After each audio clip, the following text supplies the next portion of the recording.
for discussion. Discussion. Ji sir, please. আলোচনা করে লাগবে। আমরা তো মানে সার্ভিসের বাইরে এবারে করে আমরা দুটো চিন্তা কিভাবে করছি তারপরে তুমি কেন সিটি স্ক্যান দিলে করছো কেন সিটি স্ক্যান দিলে করছো জি স্যার খুবই ভালো করেছি আমি যদি এবারে করে যদি আমি দেখতাম যে বডি স্ট্রাকচার আছে জয়েন্ট স্পেস না নিতে তখন তোমার কি ডায়াগনোস যদি আমি দেখতাম যে আপনি এমটি টেস্ট নেগেটিভ হতো ওকে তুমি তার যদি বলতো না বলতো এবার তোমার জাস্ট জানার জন্য তুমি একটু জানার জন্য কোশ্চেন পারো কেন এবারে করার পরে কেন তুমি সিস্টেম করা গেলে সেটা জয়েন্ট স্পেস যদি আমি ইনজেক্ট করতাম তখন কি ডায়াগনোস হতো ঠিক আছে স্যার আমরা সিটি করে দেখবেন জি স্যার আমরা জানি যে টিভি স্পাইনাল টিভি কোথায় কমন জানো তো সবাই জানো কোন ভাগে কমন কি হ্যাঁ ক্লাসিক ভাগে এইটুকু তো সার্ভিক্যাল কন্ডিশন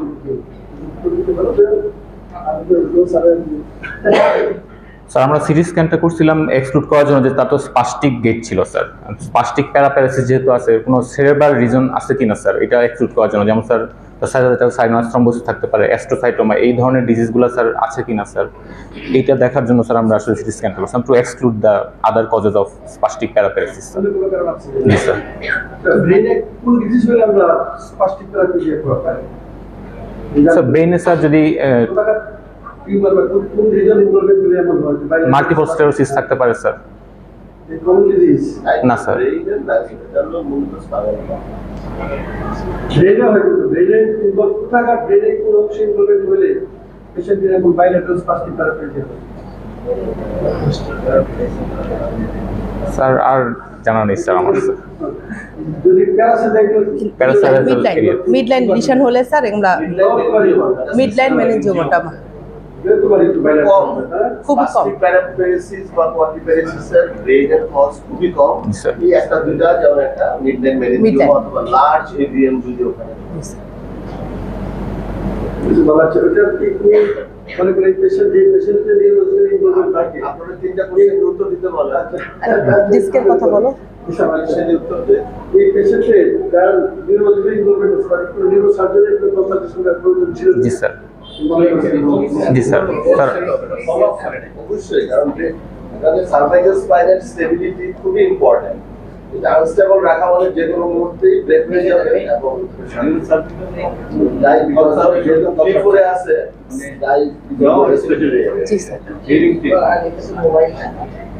রোগী ছিল 3 দিন সার্ভাইকাল সিট পড়ে গেল নিয়ে কোনো কথাবার্তা হচ্ছে স্যার এখনো তার স্যার মানে রেসপিরেশনটা ওরকম এফেক্টেড হয় নাই স্যার সাধারণত আমরা জানি যে জি স্যার জি স্যার স্যার এটা স্যার সম্ভবত স্যার মানে প্রোগ্রেসিভ ডিজিজ তো স্যার এটা যত স্যার প্রোগ্রেস করবে যদি ট্রিটমেন্ট করা না হয় স্যার আস্তে আস্তে স্যার এটা কমপ্লিট অবস্ট্রাকশনের দিকে বা কম্প্রেশনের দিকে যাবে স্যার তখন হয়তো স্যার ওই রেসপিরেশন এবং স্যার স্ফিংটার ফাংশনগুলো এফেক্টেড হবে স্যার আমরা উনি যে প্রশ্নটা করছিলেন যে thoracic vertebra বাদ দিয়ে cervical vertebra অ্যাফেকশনটা জি স্যার কি করে আসে তো এইটা স্যার আমরা আসলে বলতে পারবো না কেন স্যার এই জন্যই স্যার আমরা কেসটাকে আসলে সামনে নিয়ে আসছি কারণ এটা স্যার কোয়াইট আনকমন স্যার মানে অ্যাডাল্ট কেসের হিসাবে স্যার কারণ অ্যাডাল্টে আমরা স্যার লোয়ার থোরাসিক আর আপার লাম্বার রিজিয়নে স্যার মেনলি পর্স ডিজিজটা পাই স্যার কিন্তু ওনার সার্ভাইকাল রিজিয়নেই স্যার এটা মানে পাওয়া গেছে স্যার আসলে স্যার সার্ভাইকাল রিজিয়নে এই প্লেশারটা পাওয়া যাওয়ার কারণেই কিন্তু কেসটা আসলে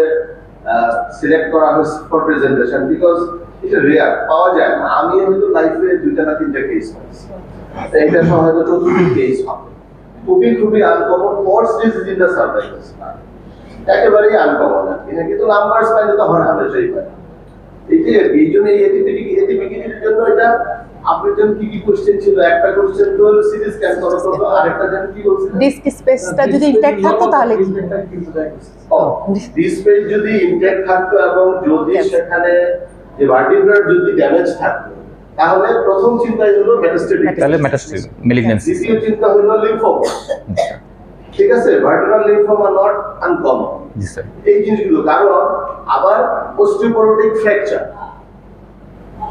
সাধারণত ড্যামেজিং ইনফেকশন গুলোতে বা ড্যামেজিং কন্ডিশনগুলোতে ডিস্ক স্পেস কমে যায়, যেখানে ডিসকাইটিস ফার্স্ট, ডিসকাইটিস হয়ে ডিস্ককে ড্যামেজ করে দেয়, ভার্টিব্রা গুলো কাছাকাছি চলে আসে, তখন ইনফেকশন আবার সেই ভার্টিব্রা গুলোকেও ড্যামেজ করে। টিউবারকুলোসিসে যেটা সবচেয়ে হয় বেশি। অথবা এখানে যদি কোনো ডিস্ট্রাকটিভ অর্গানিজম যদি কোনো অ্যাবসেস ফর্মেশন হতো, ইনফেকশন হতো, অস্টিওমাইলাইটিস হতো, এইটা। আর ম্যালিগন্যান্সি, অস্টিওপোরোসিস, লিম্ফোমা, মাল্টিপল মায়োমা, এগুলাতে ডিস্ক স্পেস নরমাল থাকবে কিন্তু বোনস ডিস্ট্রাকশন আছে। ওই ডিস্ট্রাকশনের প্যাটার্ন দেখে আমরা চিন্তা করবো এটা কি অস্টিওপোরোসিস, কারণ অস্টিওপোরোসিসে হোমোজেনিয়াস ডিস্ট্রাকশন হয়ে রিব আর ভার্টিব্রাল হাইট কমে যায়।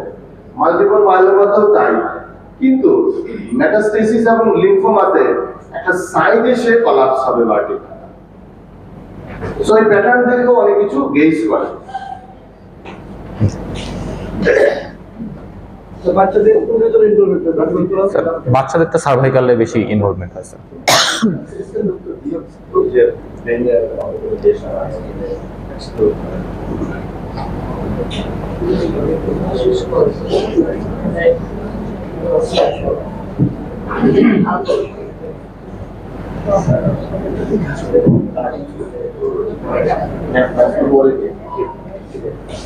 ঈদের পরে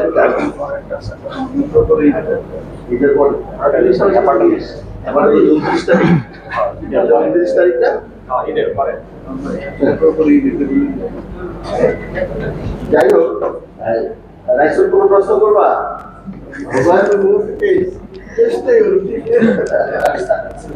না, আসলে ঘটনা হচ্ছে কি, আমরা এই কেসটাকে আমাদের ডিপার্টমেন্টাল সেমিনারে ফার্স্ট প্রেজেন্ট করি।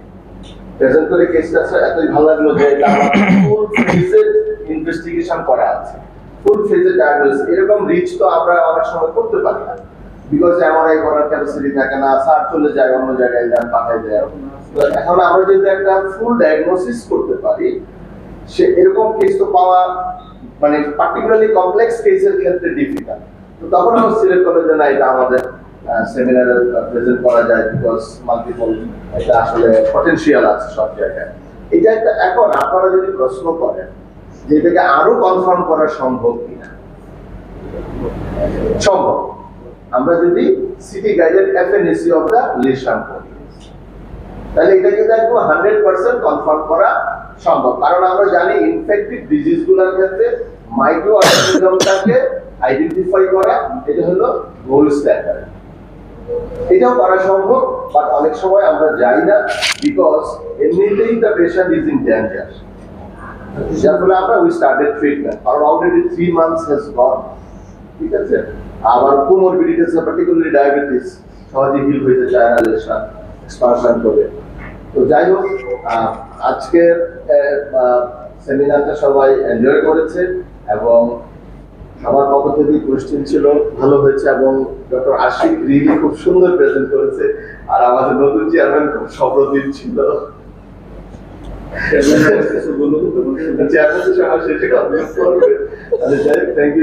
আমাদের আগামী সেমিনার নেফ্রোলজি ডিপার্টমেন্ট, আমরা আপনারা জানেন যে নেফ্রোলজি কিডনি, ওয়ার্ল্ড কিডনি যেটাকে মানে পাশে রেখে ওই প্রোগ্রামটা পরিকল্পনা করা হয়। আমাদের নেফ্রোলজির প্রফেসরও সুন্দরভাবে সাজিয়েছেন তার প্রোগ্রামটা, কি করবেন।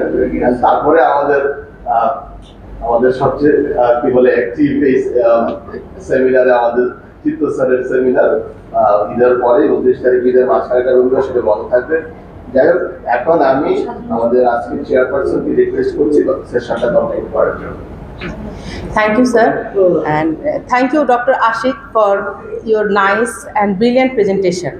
এই কেসটা আসলে সিলেকশন যেটা স্যার বললেন যে এটা পোস্ট গ্রাজুয়েশনের জন্য এত ইম্পর্টেন্ট, এখানে কট কম্প্রেশন নিয়ে তো হাজার হাজার ডিসক্রিপশন, মানে পোস্ট গ্রাজুয়েশনে ধুয়ে ফেলে দিবে কট কম্প্রেশন নিয়ে।